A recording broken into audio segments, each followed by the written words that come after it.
നമസ്കാരം. ഫണ്ട് മുക്ക് കേസിൽ CBI അന്വേഷണം നേരിടാൻ പോകുന്ന VD സതീശന്റെ തഗ് ഡയലോഗ് കേട്ട് നിങ്ങൾക്ക് കോരിത്തരിച്ചോ?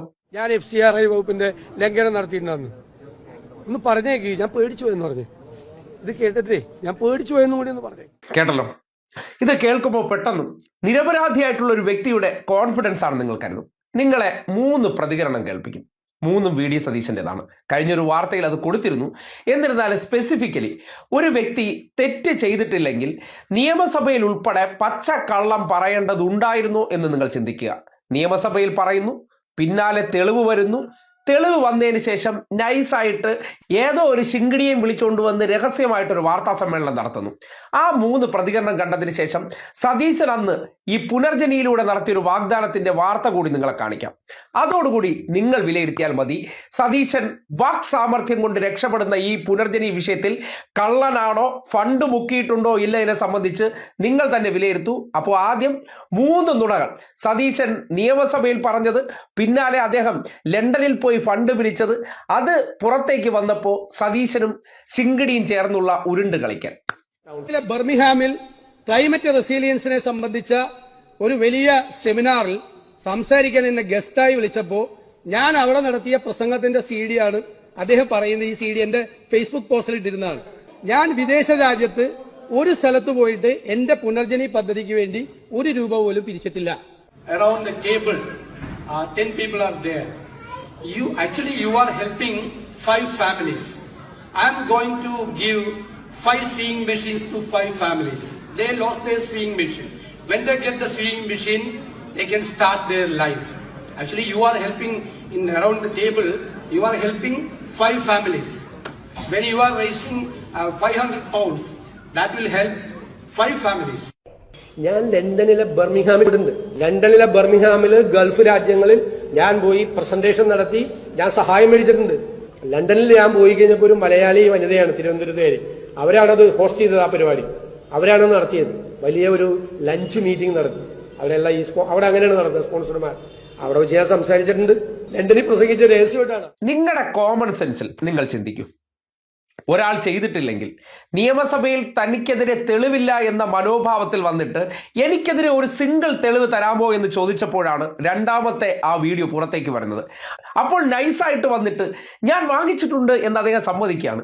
കേരളത്തിലെ മാധ്യമങ്ങളുടെ പരിലാളനയുള്ളത് കൊണ്ട് സതീശൻ ഇതൊക്കെ ചെയ്യാം. ഉന്നത കുലജാതൻ അല്ലെങ്കിൽ സവർണ നേതാക്കന്മാർക്ക്, അത് കോൺഗ്രസിലാണെങ്കിലും സംഘപരിവാറിലാണെങ്കിലും കിട്ടുന്ന പ്രത്യേക പ്രിവിലേജിന്റെ ഫലമാണ് സതീശനെ മാധ്യമ ഓഡിറ്റിന് വിധേയനാക്കുന്നത്. അല്ലാതെ ഈ വിഷയത്തിൽ സതീശൻ ഫണ്ട് പിരിച്ചു മുക്കിയിട്ടുണ്ട് എന്നതിന്റെ തെളിവ് അത് തന്നെയാണ്.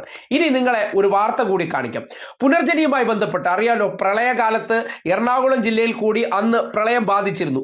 അതിന്റെ ഭാഗമായിട്ടാണ് സതീശൻ നോക്കിയപ്പോൾ കിട്ടിയ അവസരം തന്നെ. ഈ ഒരു പ്രളയത്തെ ഞാൻ അങ്ങ് ഉപയോഗപ്പെടുത്തിയാൽ എന്റെ പഴയ മണി ചെയിൻ തന്ത്രം വെച്ചിട്ട് അവിടെ അധ്വാനിച്ചുണ്ടാക്കിയ വിദേശത്തുള്ളവന്മാരുടെ ഫണ്ട് നൈസ മുക്കി എനിക്ക് പുട്ടടിക്കാം. അങ്ങനെയാണ് സതീശൻ പുനർജനി പദ്ധതിയിലൂടെ ഫ്ലാറ്റ് വാഗ്ദാനം ചെയ്തത്. 4 വർഷം കഴിഞ്ഞ് ആ ഫ്ലാറ്റിന്റെ അവസ്ഥ എന്താണെന്ന് അന്ന് മാധ്യമങ്ങൾ റിപ്പോർട്ട് ചെയ്തിരുന്നു. ഒന്ന് കണ്ടേ. പ്രതിപക്ഷ നേതാവ് VD സതീശന്റെ പുനർജനി പദ്ധതി തട്ടിപ്പാണെന്ന ആരോപണത്തിന് പ്രത്യക്ഷ തെളിവുമായി നാട്ടുകാർ.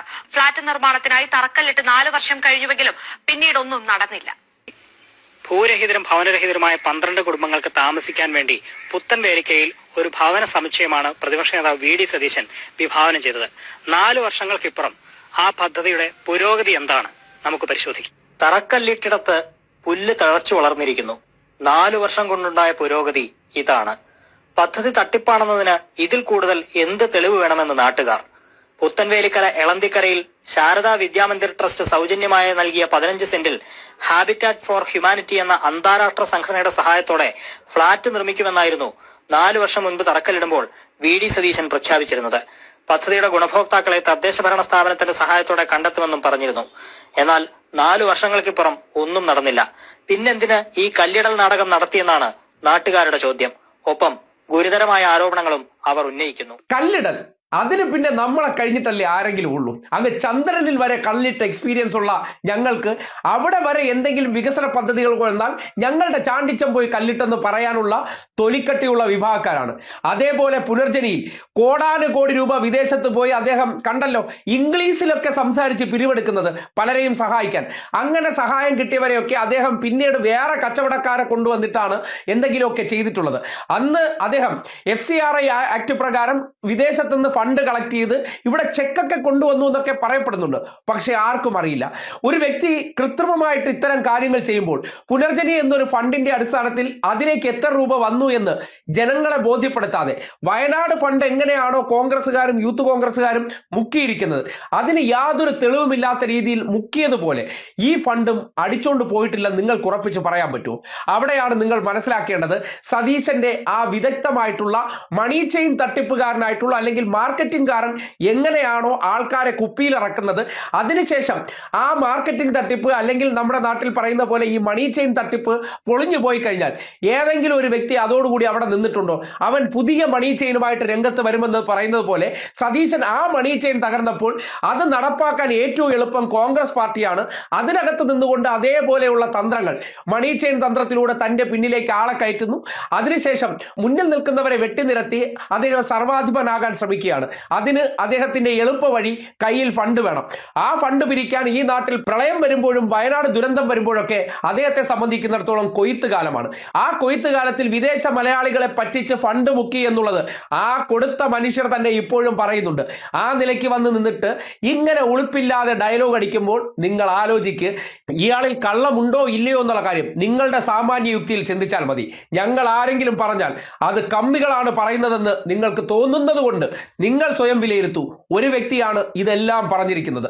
അതിലൂടെ സ്വാഭാവിക ചിന്തയിലൂടെ നിങ്ങൾ മനസ്സിലാക്കിയാൽ മതി. പണ്ട് ഉമ്മൻചാണ്ടി സാറിനെതിരായിട്ടും രമേശ് ചെന്നിത്തലയ്ക്കെതിരായിട്ടും ഒക്കെ ഇതുപോലത്തെ CBI കേസ് കൊണ്ടുവന്നാണ്, CBI ശുപാർശ ചെയ്തു. അതുപോലെ കൊണ്ടുവരാൻ വരുവാണെങ്കിൽ ഞാൻ അതിനെ അങ്ങനെ നേരിടും. ഇത് ഒരു കാരണവശാലും നിലനിൽക്കുന്ന ഒരു കേസല്ല.